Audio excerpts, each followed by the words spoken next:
આપણી સાથે પંકજભાઈ રણસરિયા છે, તે આમ આદમી પાર્ટીની હોદ્દેદાર પણ છે, પણ ઉદ્યોગપતિ પણ છે. આપણે એમની સાથે વાત કરીશું કે ઉદ્યોગોમાં શું મુશ્કેલીઓ છે. પંકજભાઈ, ખાસ કરીને ઉદ્યોગોની વાત કરીએ, મોરબીમાં સિરામિક છે કે અનેક પ્રકારની મીઠા ઉદ્યોગની વાત છે, શું મુશ્કેલીઓ છે અહીંયા?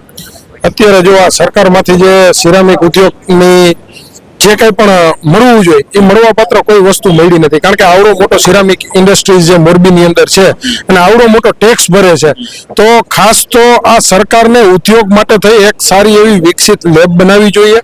ઉદ્યોગની સફળતા માટે થઈ અને એના ટેકનિકલી જે કંઈ પણ વસ્તુ અહીંયા મળતી થઈ જાય એના માટે પ્રોડક્શનો સરકારને રિલેટેડ બધા જાહેર કરવા જોઈએ.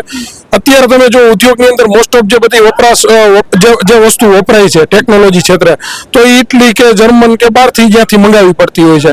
તો આ સરકાર ઉદ્યોગ ક્ષેત્રે બહુ જે કહી શકાય ને કે ઉપયોગમાં બહુ એટલી બધી નિષ્ફળ નીવડી છે.